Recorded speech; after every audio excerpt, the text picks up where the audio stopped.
ಈ ಮಳೆಗೆ ಖಾರವಾಗಿ ಏನಾದರೂ ತಿನ್ನಬೇಕನ್ನಿಸಿದ್ರೆ ಖಂಡಿತ ಈ ರೆಸಿಪಿನ ಒಂದ್ಸಲ ಟ್ರೈ ಮಾಡಿ ನೋಡ್ಬೋದು. ಇವಾಗ ಗೋಧಿ ಹಿಟ್ಟು ತೊಗೊಂಡಿದ್ದೀನಿ. ಗೋಧಿ ಹಿಟ್ಟಿನಲ್ಲಿ ಉಪ್ಪು, ಸಕ್ಕರೆ ಮತ್ತು ಒಂದು 2 ಚಮಚ ತುಪ್ಪ ಸೇರಿಸ್ತಿದ್ದೀನಿ. ತುಪ್ಪದ ಬದಲಾಗಿ ಎಣ್ಣೆ ಕೂಡ ಹಾಕೋಬೋದು.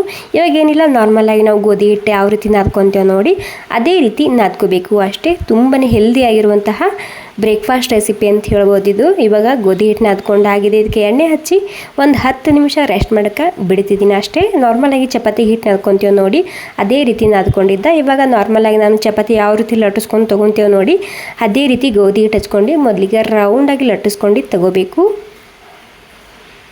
ಏನಾದರೂ ಡಿಫ್ರೆಂಟಾಗಿ ಮಾಡ್ಬೇಕಂದ್ಕೊಂಡ್ರೆ ಖಂಡಿತ ಇದನ್ನು ನೀವು ಒಂದ್ಸಲ ಟ್ರೈ ಮಾಡಿ ನೋಡ್ಬೋದು.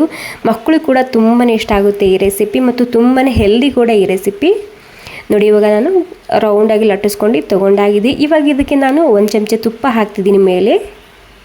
ನೀವು ಇಲ್ಲಿ ತುಪ್ಪ ಇಲ್ಲ ಅಂದರೆ ಎಣ್ಣೆ ಕೂಡ ಹಾಕೋಬೋದು. ಒಂದು 2 ಚಮಚ ಮಸಾಲೆ ಖಾರ ಹಾಕ್ತಿದ್ದೀನಿ. ಇದ್ರ ಬದಲಾಗಿ ನೀವು ರೆಡ್ ಖಾರದ ಪುಡಿ ಕೂಡ ಹಾಕೋಬೋದು. ಮತ್ತು ಒಂದು ಸ್ವಲ್ಪನೇ ಉಪ್ಪು ಕೂಡ ನಾನಿಲ್ಲಿ ಹಾಕಿದ್ದ, ಸ್ಕಿಪ್ ಆಗಿದೆ ವಿಡಿಯೋ. ಇವಾಗ ಏನಿಲ್ಲ ನೋಡಿ ಈ ರೀತಿ ಸ್ಪ್ರೆಡ್ ಮಾಡ್ಕೋಬೇಕು ಅಷ್ಟೇ.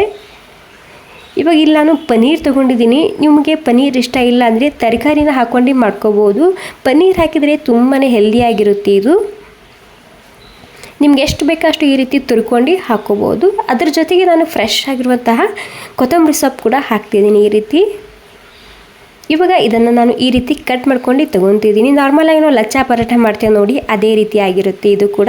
ಬಟ್ ಅದಕ್ಕಿಂತ ಹೆಲ್ದಿ ಕೂಡ ಮತ್ತು ತುಂಬಾ ರುಚಿಯಾಗಿರುತ್ತೆ ಈ ರೆಸಿಪಿ. ಸೊ ನಾನು ಅವಾಗವಾಗ ಮಾಡ್ತಿರ್ತೀನಿ. ಸೊ ಮಕ್ಕಳು ಕೂಡ ತುಂಬಾ ಇಷ್ಟಪಟ್ಟು ತಿಂತಾರೆ ಮನೆಯಲ್ಲಿ ಈ ರೆಸಿಪಿ. ಇವಾಗ ನೀವು ಟಿಫಿನ್ ಬಾಕ್ಸ್ಗೆ ಏನಾದರೂ ಸ್ಪೆಷಲಾಗಿ ಮಾಡ್ಬೇಕಂದ್ಕೊಂಡ್ರೆ ಈ ರೆಸಿಪಿನ ಮಕ್ಕಳಿಗೆ ಒಂದು ಸಲ ಟಿಫಿನ್ ಬಾಕ್ಸ್ಗೆ ಮಾಡಿ ಹಾಕ್ಬೋದು. ಮತ್ತು ಇದನ್ನು ತಿನ್ನೋಕೆ ನಿಮಗೆ ಯಾವುದೇ ರೀತಿ ಪಲ್ಯ, ಚಟ್ನಿ, ಸಾಂಬಾರು ಏನೂ ಬೇಕಾಗಿಲ್ಲ. ಸೊ ಹಾಗೆ ಕೂಡ ತಿನ್ಬೋದು ಈ ಪನ್ನೀರ್ ಲಚ್ಚಾ ಪರಾಠ. ಮತ್ತು ಇದನ್ನು ಲಟ್ಟಿಸ್ಕೊಂಡು ತೊಗೊತಿದ್ದೀನಿ ಒಂದು ಸ್ವಲ್ಪನೇ. ಮತ್ತು ಸೈಡ್ನಲ್ಲಿ ನಾನು ಹಂಚು ಕೂಡ ಬಿಸಿ ಮಾಡೋದಕ್ಕೆ ಇಟ್ಟಿದ್ದೀನಿ ಇವಾಗ. ಓಕೆ ನೋಡಿ, ಇವಾಗ ತೆಳ್ಳಗೆ ಮತ್ತೆ ಒಂದು ಸ್ವಲ್ಪ ಲಟ್ಟಿಸ್ಕೊಂಡು ತೊಗೊಂಡಾಗಿದೆ. ಇಲ್ಲಿ ಹಂಚು ಕೂಡ ಬಿಸಿಯಾಗಿದೆ. ಮೊದಲಿಗೆ ಒಂದು ಸ್ವಲ್ಪ ನಾನಿಲ್ಲಿ ತುಪ್ಪ ಹಾಕ್ತಿದ್ದೀನಿ. ಇಲ್ಲಿ ತುಪ್ಪದ ಬದಲಾಗಿ ಎಣ್ಣೆ, ಬೆಣ್ಣೆ ಏನಾದರೂ ಹಚ್ಬೋದು, ನಡೆಯುತ್ತೆ. ಸೊ ಎಣ್ಣೆನಾದರೂ ಹಚ್ಚಿ, ಬೆಣ್ಣೆನಾದರೂ ಹಚ್ಚಿ, ತುಪ್ಪನಾದರೂ ಹಚ್ಚಿ ಟೋಟಲಿ ಇದು ಕ್ರಿಸ್ಪಿ ಆಗೋ ತನಕ ಬೇಯಿಸ್ಕೊಂಡು ತೊಗೋಬೇಕು ಅಷ್ಟೇ. ತುಂಬಾ ಇರುವಂತಹ ರೆಸಿಪಿ ಇದು. ಸೊ ಮುಂಜಾನೆ ಬ್ರೇಕ್ಫಾಸ್ಟ್ಗೆ, ಮಧ್ಯಾಹ್ನದ ಊಟಕ್ಕೆ, ರಾತ್ರಿ ಊಟಕ್ಕೆ ಎಲ್ಲದಕ್ಕೂ ಸೂಪರಾಗಿರುತ್ತೆ. ಸೊ ಖಂಡಿತ ಟ್ರೈ ಮಾಡಿ ನೋಡಿ. ಎಲ್ರಿಗೂ ತುಂಬಾ ಇಷ್ಟ ಆಗುತ್ತೆ ಈ ರೆಸಿಪಿ ಮತ್ತು ತುಂಬಾ ಹೆಲ್ದಿ ಕೂಡ ಈ ರೆಸಿಪಿ. ವಾವ್, ನೋಡಿ ಎಷ್ಟು ಕ್ರಿಸ್ಪಿಯಾಗಿ ಬಂದಿದೆ ನೋಡಿ. ನಾನಿಲ್ಲಿ ತುಪ್ಪ ಹಚ್ಚಿ ಬೇಯಿಸ್ತಿದ್ದೀನಿ.